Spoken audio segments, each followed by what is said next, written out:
les citoyens, y compris les plus frappés par la crise, comme les Grecs, se sentent européens. Ils se sentent appartenir à une culture européenne sans vraiment savoir exactement ce que c'est, sans pouvoir expliciter ce sentiment diffus. Et je pense qu'il faut s'appuyer là-dessus. Il faut s'appuyer sur ce sentiment d'appartenir à une entité culturelle européenne. Et c'est le rôle des écrivains, des artistes, des intellectuels de clarifier ce sentiment, de l'accentuer. Et il me semble que c'est à partir de là que les politiques pourront mieux convaincre en fédérant l'Europe. Alors je vais rappeler quand même que vous êtes bien sûr psychanalyste, sémiologue, critique et romancière.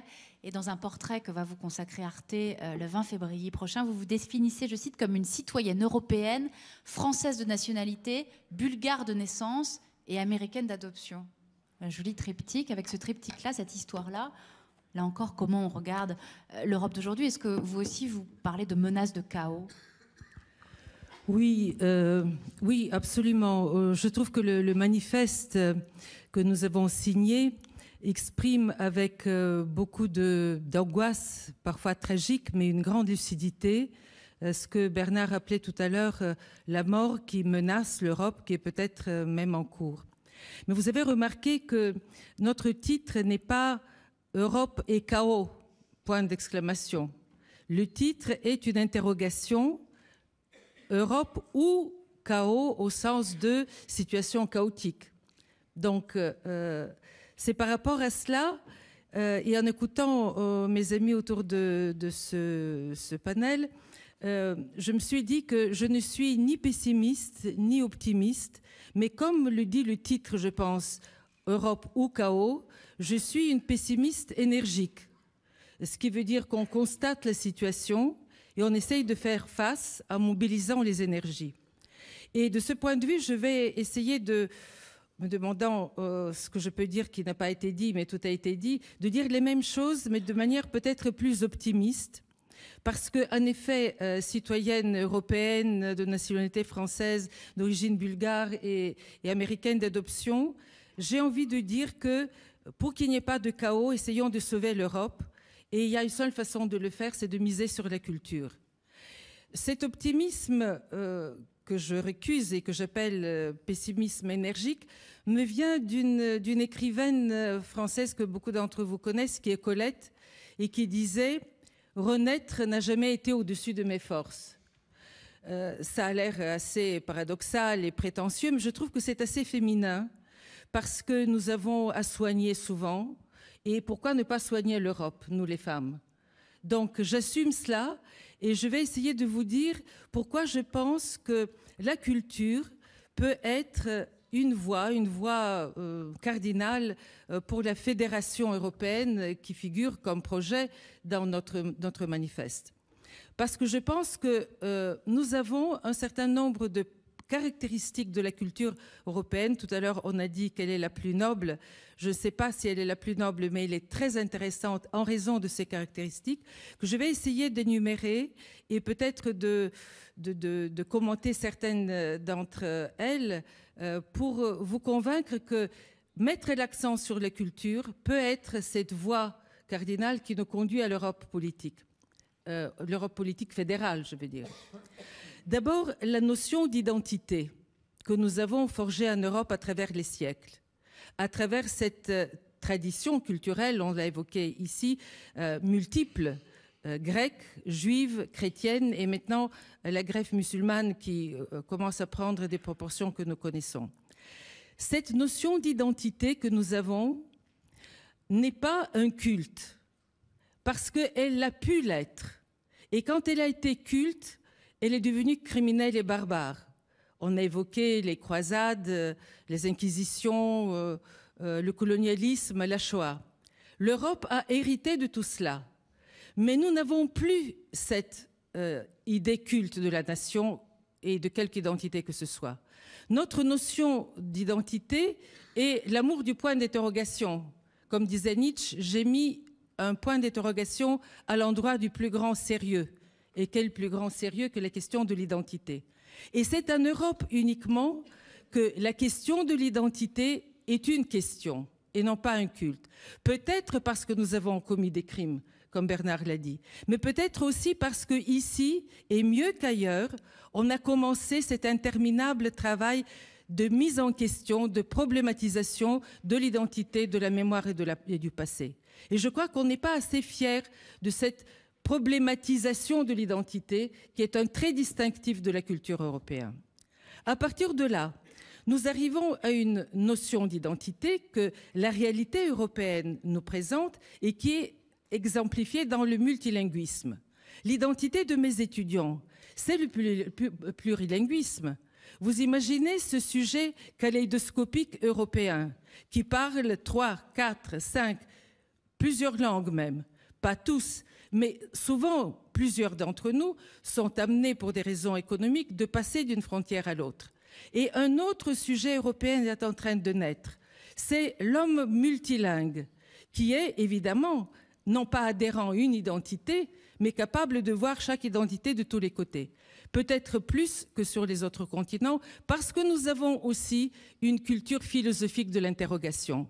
Et là, je me penche sur le passé pour dire que nous sommes, encore une fois, les héritiers du Dieu juif, Eyé, Asher, Eyé, pas de définition de l'identité, mais seulement un éternel retour sur l'irreprésentable identité. Ça va donner chez Saint-Augustin in via in patria, une seule patrie, le voyage y compris en soi-même. Et jusqu'à Freud, pour ne pas le nommer, parce que je vous dirai quelques mots à la fin à partir de Freud, là où c'était, je dois advenir. Donc, perpétuelle interrogation, tout le temps analyse de soi, et je ne suis pas d'accord avec quelqu'un qui a dit tout à l'heure que seuls les intellectuels sont capables de s'accrocher à cette connaissance de l'identité comme problématique. J'étais à Shanghai il y a quelques mois et le président de la Polytechnique de Shanghai me dit « Je crée un institut des cultures et des spiritualités européennes dans votre Polytechnique, lui dis-je. Et pourquoi?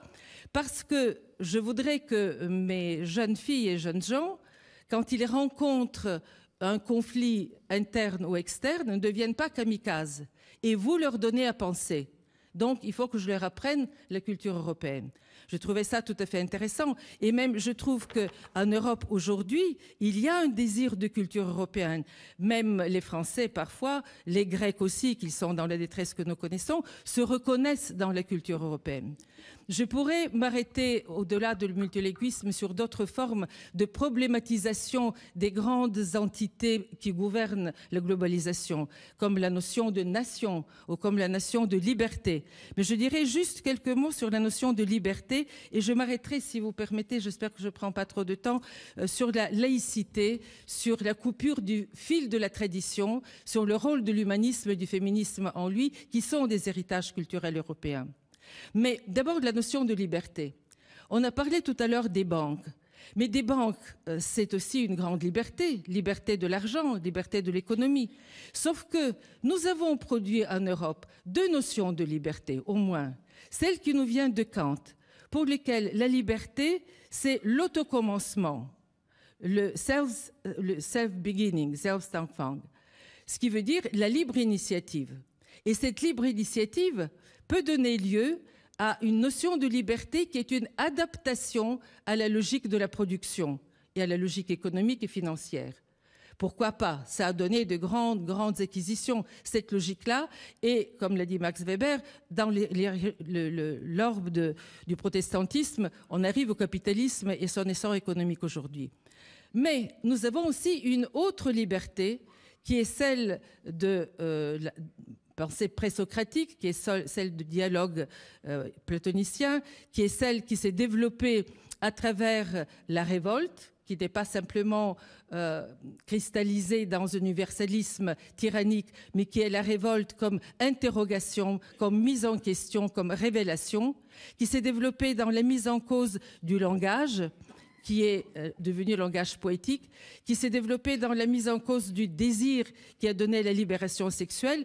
Tous ces événements sont des formes de liberté qui sont des révélations de l'un à l'autre et qui se produisent non pas dans l'adaptation à la logique de la production, mais dans la rencontre avec l'autre.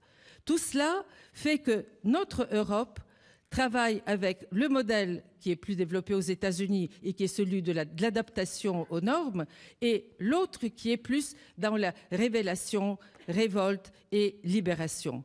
Donc c'est ça que nous devons essayer de conjoindre, car personne n'a propriété d'aucune de ces vérités, mais c'est leur conjonction, leur cohabitation qui nous intéresse.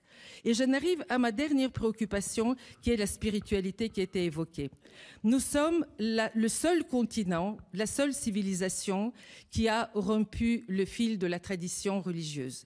Ça s'appelle la sécularisation.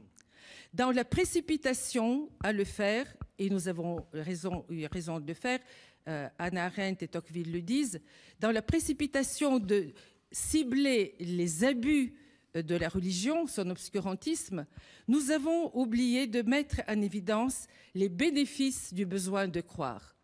Et nous arrivons ici à quelque chose que j'appellerais la maladie d'idéalité. Cette maladie d'idéalité concerne d'abord nos adolescents, mais elle concerne l'ensemble du monde, et c'est ce qu'on appelle, par-delà la crise économique et financière, une crise de civilisation. Nous ne savons pas à quoi nous croyons. Pourquoi je parle des adolescents? Parce que les adolescents sont, contrairement à l'enfant qui est curieux, qui joue, qui veut savoir, qui est un chercheur, qui s'intéresse à la sexualité des parents et à la sienne, l'adolescent est un croyant. Il croit qu'il y a de l'absolu. Il croit au paradis. Adam et Ève étaient adolescents, Dante et Béatrice aussi, et nous sommes tous des croyants quand nous sommes amoureux. Sauf que quand cette croyance qu'il y a un absolu s'effrite, nous devenons nihilistes, nous voulons tout casser, nous devenons malades, anorexiques, toxicomanes, kamikazes, etc. Et c'est ce double jeu entre idéalisme et nihilisme caractérise l'adolescent des quartiers, mais pas seulement des quartiers, des beaux quartiers aussi, sauf que avec la résurgence des intégrismes et des fondamentalismes, la déconstruction de la personnalité que vit l'adolescent quand il est nihiliste, quand il se drogue, quand il n'a plus rien à penser comme réalité autour de lui, eh bien, cette déconstruction se couvre d'intégrisme. Et il devient cette nouvelle entité qui marque le chaos, parce que nous avons beaucoup parlé de l'Europe, mais nous n'avons pas parlé de chaos, qui est le chaos tel que nous le vivons aux portes de l'Europe, au Mali, qui est cette nouvelle entité qu'on appelle le gangstéro-islamisme. C'est-à-dire une déconstruction, un délitement de la personne humaine qui est capable de devenir gangster et tueur, parce qu'il n'y a pas de valeur de soi ni de l'autre, et qui couvre cela avec une adhésion fanatique à un fondamentalisme. C'est ça le chaos. Et c'est contre cela que je prétends que l'Europe est celle qui a les moyens de faire face. Pourquoi? En raison de cet héritage, que je viens de dire, problématisant toute identité, s'intéressant à la sécularisation, mais en même temps ne dévalorisant pas les religions, mais essayant de comprendre d'où vient le besoin de croire et de problématiser ces religions, et d'offrir au monde de nouveaux moyens de croire sans tomber dans les dogmatismes. Donc, dernier point, dans cet humanisme que j'annonce ainsi, il y a le féminisme. L'humanisme est un féminisme. Et nous le savons, des suffragettes à Simone de Beauvoir, en passant par Edith Stein et Simone Weil et Marie Curie, le féminisme est né en Europe. Mais nous avons aussi la capacité de le problématiser lui aussi, et nous sommes non pas politically correct comme nos amis et nos consoeurs aux États-Unis, mais nous posons des questions pour la parité, pour le mariage, contre le mariage, et ces deux possibilités ne deviennent pas des dogmes, mais de plus en plus des débats. Nous venons de donner, au nom de Simone de Beauvoir, un prix à la petite pakistanaise qui était menacée de mort au Pakistan. Donc je dis, emparons-nous de cette culture européenne, et jusqu'à son contrepoids qu'elle est à l'intégrisme et à la destruction de la personnalité humaine, et créons une fédération des cultures européennes. Je vais proposer il y a quelque temps qu'on crée un forum existe-t-il la culture européenne? Mais je pense que nous sommes persuadés que c'est ça qui existe et la fédération était créée. Si nous pouvions créer après cette rencontre une fédération des cultures européennes, ça peut être la voie pour les politiques pour qu'ils créent la fédération elle-même. Excusez-moi d'avoir été si long.